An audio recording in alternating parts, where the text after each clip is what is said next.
Hi friends, welcome to Pendam's kitchen. ఈరోజు వీడియోలో అప్పటికప్పుడే 10 నుంచి 15 నిమిషాల్లోనే స్పాంజ్ లాంటి ఇడ్లీలని, అదేవిధంగా ఈ ఇడ్లీలకి కాంబినేషన్గా మంచి టేస్టీ స్పైసీ చట్నీని ఎలా ప్రిపేర్ చేసుకోవచ్చో చూపించబోతున్నాను. ఇడ్లీ చూసారా ఎంత మెత్తగా ఉన్నాయో, చూస్తేనే మీకు అర్థమవుతుంది కదా, స్పాంజ్ లాగా ఉంటాయి. వీటిని ప్రిపేర్ చేసుకోవడానికి పెద్దగా టైం పట్టదు, అప్పటికప్పుడే ప్రిపేర్ చేసేసుకోవచ్చు. సో ఇక ఏమాత్రం ఆలస్యం చేయకుండా అప్పటికప్పుడే ఇలా స్పాంజ్ లాంటి ఇడ్లీలని, అదేవిధంగా ఈ ఇడ్లీలకి కాంబినేషన్గా మంచి టేస్టీ చట్నీని ఎలా ప్రిపేర్ చేసుకోవచ్చో వీడియోలోకి వెళ్ళి చూసేయండి. ఫస్ట్ మనం ఇడ్లీ పిండిని ప్రిపేర్ చేసుకోవడం కోసం ఇలా ఒక గిన్నెని తీసుకొని ఇందులోకి 1 కప్పు బొంబాయి రవ్వని వేసుకోండి. దీన్నే ఉప్మా రవ్వ, అలాగే సూజీ అని కూడా అంటారు. మనం రెగ్యులర్గా ఉప్మా చేసుకుంటూ ఉంటాం చూడండి, ఆ రవ్వని వేసుకోవాలి. నెక్స్ట్ అదే కప్పుతోటి 1 కప్పు పెరుగుని వేసుకోండి. ఇక్కడ మీరు పెరుగు మరీ పులిసిన పెరుగుని వేసుకోవద్దు, కొంచెం కమ్మగా ఉండే పెరుగునే వేసుకోండి. మరీ పులిసిన పెరుగు వేసుకున్నారంటే ఇడ్లీలు మనకి టేస్ట్ చేంజ్ అయిపోతాయి అనమాట. అందుకని కొంచెం లైట్గా పులిసిన పెరుగైనా పర్వాలేదు, లేదంటే కమ్మటి పెరుగైనా సరే పర్వాలేదు. ఈ పెరుగంతా కూడా బొంబాయి రవ్వలో బాగా చక్కగా కలిసేటట్లుగా కలుపుకోవాలి. సో ఇలా కలుపుకున్న తర్వాత ఇందులోకి ఏ కప్పుతో అయితే బొంబాయి రవ్వను వేసుకున్నారో అదే కప్పుతోటి 1 కప్పు నీళ్ళని వేసుకొని కలుపుకోండి. ఫస్ట్ మనం ఇలా నీళ్ళని వేసుకొని కలుపుకున్నప్పుడు బొంబాయి రవ్వ అంతా కూడా నీళ్ళలో కలిసిపోయిన తర్వాత కొంచెం పలచగా అనిపిస్తుంది అనమాట. భయపడాల్సిన అవసరం ఏమీ లేదు, కరెక్ట్గా సరిపోతాయి నీళ్ళు అనేది. ఇలా బాగా కలుపుకున్న తర్వాత చూసారా, కన్సిస్టెన్సీ ఇలా కొంచెం పలచగా వస్తుంది. ఇలా కలుపుకున్న తర్వాత మూత పెట్టేసి ఒక 5 నుంచి 10 నిమిషాల పాటు ఈ రవ్వని పక్కన పెట్టేసుకోండి. రవ్వ మనకి ఈ పెరుగులో చక్కగా నానాలన్నమాట, అందుకని పక్కన పెట్టుకోండి. ఈలోపు మనం చక్కగా చట్నీని ప్రిపేర్ చేసేసుకోవచ్చు. చట్నీని ప్రిపేర్ చేసుకోవడం కోసం స్టవ్ మీద ఇలా ఒక ప్యాన్ పెట్టుకొని ఇందులోకి 1 కప్పు వరకు పల్లీలను వేసుకొని ఈ పల్లీలని లో టు మీడియం ఫ్లేమ్లోనే కలుపుకుంటూ వేయించుకోండి. పల్లీలని హై ఫ్లేమ్లో వేయించుకున్నారంటే తొందరగా రంగు వచ్చేస్తాయి, బట్ పల్లీ లోపల గింజ అనేది వేగదనమాట. లో టు మీడియం ఫ్లేమ్లో వేయించుకుంటే చక్కగా వేగుతాయి. చూసారా, పల్లీలు ఇలా చక్కగా వేగిన తర్వాత ఒక ప్లేట్లోకి వేసేసుకొని పూర్తిగా చల్లారబెట్టేసుకోండి. నెక్స్ట్ ఇప్పుడు సేమ్ ప్యాన్లోకి 1 టీ స్పూన్ దాకా నూనెని వేసుకొని వేడి చేసుకోండి. నూనె వేడైన తర్వాత 1 టీ స్పూన్ దాకా జీలకర్ర, అలాగే ఒక 8 నుంచి 10 వరకు ఎండుమిర్చిని మీ కారానికి తగ్గట్టుగా చూసుకొని వేసుకోండి. నెక్స్ట్ ఇందులోనే 10 నుంచి 12 వరకు పొట్టు తీసేసిన వెల్లుల్లి రెబ్బలు, ఒక మీడియం సైజు ఉల్లిపాయని ఇలా ముక్కలుగా కట్ చేసుకొని వేసుకొని ఈ ఉల్లిపాయ రెబ్బలు జస్ట్ మనకి సపరేట్ అయ్యేంత వరకు లో టు మీడియం ఫ్లేమ్లోనే కలుపుకుంటూ వేయించుకోండి. ఈ చట్నీ కోసం ఉల్లిపాయ అస్సలు రంగు మారకూడదు అనమాట. జస్ట్ మనకి ఉల్లిపాయ రెబ్బలు సపరేట్ అయ్యి కొంచెం మెత్తబడితే సరిపోతుంది అనమాట. చూసారా, ఉల్లిపాయ రెబ్బలు ఇలా సపరేట్ అయ్యేటప్పుడు ఇందులోకి ఒక మీడియం సైజులో ఉండే పండిన టమాటాని ఇలా ముక్కలుగా కట్ చేసుకొని వేసుకోండి. అదేవిధంగా రుచికి సరిపడా ఉప్పును కూడా వేసేసుకొని ఒకసారి కలిపేసుకొని మూత పెట్టేసి ఈ టమాటా ముక్కలు మెత్తగా అయ్యేంత వరకు మీడియం ఫ్లేమ్లోనే మగ్గించుకోండి. మధ్య మధ్యలో మూత తీసి కలుపుకుంటూ ఈ టమాటా ముక్కలు మెత్తబడేంత వరకు మగ్గించుకోవాలి. సో మొత్తానికి టమాటా ముక్కలు చూసారా ఇలా బాగా మెత్తగా అయిన తర్వాత స్టవ్ ఆఫ్ చేసేసి ఈ మిశ్రమం మొత్తాన్ని కూడా పూర్తిగా చల్లారనివ్వండి. ఈ టమాటా మిశ్రమం పూర్తిగా చల్లారేలోపు చక్కగా మనం చట్నీకి తాలింపు పెట్టేసుకుందాము. తాలింపు కోసం తాలింపు గిన్నెలోకి 1 టీ స్పూన్ దాకా నూనెను వేసుకొని వేడి చేసుకోండి.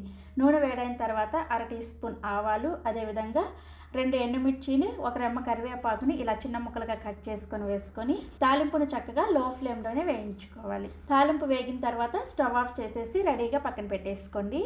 నెక్స్ట్ ఇప్పుడు పూర్తిగా చల్లారిన ఈ పల్లీలని మిక్సీ జార్లోకి వేసుకోండి. ఈ పల్లీలకి పొట్టు తీసుకోవాల్సిన అవసరం ఏమీ లేదు, డైరెక్ట్గా వేసేసుకోవచ్చు. అదేవిధంగా మనం ముందుగా వేయించుకున్న ఈ ఉల్లిపాయ టమాటా మిశ్రమం ఉంది కదా, ఈ మిశ్రమం మొత్తాన్ని కూడా మిక్సీ జార్లోకి వేసేసుకొని ఫస్ట్ నీళ్ళేమి వేసుకోకుండా ఈ చట్నీని గ్రైండ్ చేసుకోండి. మనం ఆల్రెడీ టమాటాలు ఉడికించుకునేటప్పుడు ఉప్పును వేసుకున్నాం కదా, చూసుకొని అవసరమైతే ఉప్పును వేసుకొని గ్రైండ్ చేసుకోవచ్చు. సో మొత్తానికి ఇలా నీళ్ళని వేసుకోకుండా గ్రైండ్ చేసుకున్న తర్వాత ఇప్పుడు ఇందులోకి చట్నీని మెత్తగా గ్రైండ్ చేసుకోవడానికి అవసరమైన నీళ్ళని ఒకేసారి వేసుకోకుండా కొద్ది కొద్దిగా వేసుకుంటూ చట్నీని చూసారా ఈ విధంగా గ్రైండ్ చేసుకోవాలి. ఇలా గ్రైండ్ చేసుకున్న ఈ చట్నీని ఒక గిన్నెలోకి వేసేసుకొని ఈ చట్నీ కన్సిస్టెన్సీకి తగ్గట్టుగా నీళ్ళని వేసుకొని కలుపుకోండి. ఇక నేను చట్నీలో నీళ్ళని వేసి కలిపిన క్లిప్ అనేది మిస్ అయిందనమాట. మీరు చట్నీ కన్సిస్టెన్సీకి తగ్గట్టుగా నీళ్ళని వేసుకొని కలుపుకోండి. చట్నీని ఇలా రెడీ చేసుకున్న తర్వాత మనం ముందుగా తాలింపు పెట్టేసుకొని రెడీగా పెట్టుకున్నాం కదా, ఆ తాలింపుని ఇందులో వేసేసుకొని కలుపుకోండి. అంతే, చాలా చాలా చాలా టేస్టీగా ఉండే పల్లీ టమాటా చట్నీ రెడీ అయిపోయింది. చాలా బాగుంటుంది టేస్ట్ అనేది. ఈ ఇడ్లీలోకే కాకుండా చక్కగా మీరు సెట్ దోశ దోశలోకైనా రెగ్యులర్గా ప్రిపేర్ చేసుకునే ఏ దోశలోకైనా సరే ఈ చట్నీతో సర్వ్ చేసుకోవచ్చు. చాలా చాలా టేస్టీగా ఉంటుంది. తప్పకుండా ట్రై చేయండి. మనం ఇడ్లీ పిండి రెడీ చేసుకునే ముందే ఇడ్లీ పాత్రలోకి 2 గ్లాసుల వరకు నీళ్ళని వేసేసుకొని మూత పెట్టేసి హై ఫ్లేమ్లో నీళ్ళని బాగా మరిగించుకోండి. ఈ నీళ్లు మరిగేలోపు చక్కగా మనం ఇడ్లీ పిండిని రెడీ చేసేసుకోవచ్చు.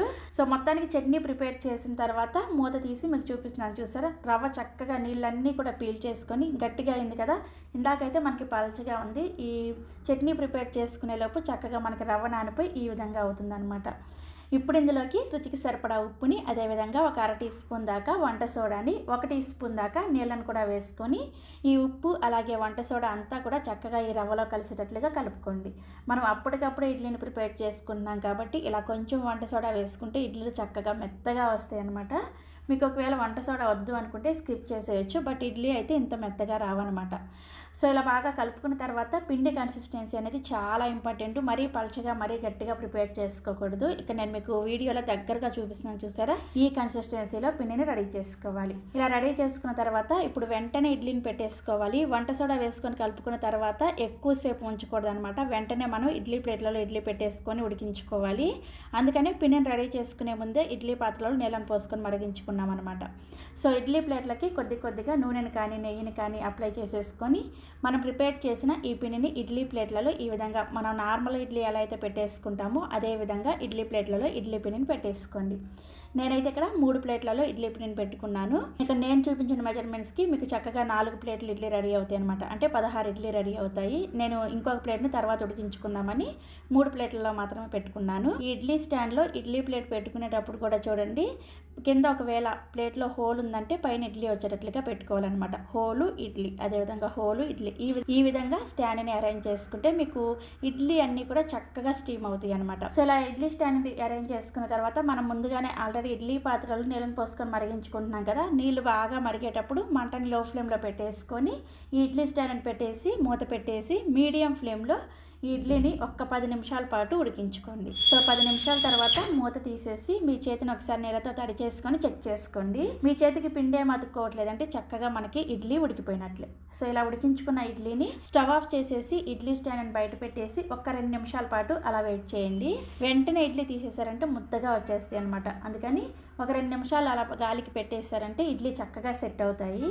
2 నిమిషాల తర్వాత ఒక తడి స్పూన్ తోటి ఇడ్లీని ఈ విధంగా చక్కగా తీసేసుకోండి. చూసారా ఇడ్లీ ఎంత చక్కగా వచ్చిందో. ఇడ్లీ కూడా చూసారా ఎంత స్పాంజ్ లాగా ఉందో. చాలా చాలా టేస్టీగా కూడా ఉంటుంది. ఎక్కువ కష్టపడకుండా అప్పటికప్పుడు ఈజీగా ప్రిపేర్ చేసేసుకోవచ్చు. ఎప్పుడైనా ఇంట్లో ఇడ్లీ పిండి లేనప్పుడు ఇడ్లీ తినాలి అనిపిస్తే ఈ విధంగా చక్కగా ప్రిపేర్ చేసేసి మీ ఇంట్లో వాళ్ళకి పెట్టేసేయచ్చు. చక్కగా ఇలా ఇడ్లీని ప్రిపేర్ చేసుకొని మనం ప్రిపేర్ చేసిన ఈ పల్లి టమాటా చట్నీతో సర్వ్ చేసుకోండి. సో తప్పకుండా మీరు కూడా ఈ రెసిపీని ట్రై చేస్తారు కదా. ట్రై చేసి టేస్ట్ చేసిన తర్వాత మీ ఫీడ్బ్యాక్ నాతో షేర్ చేసుకోవడం అస్సలు మర్చిపోకండి. Thank you.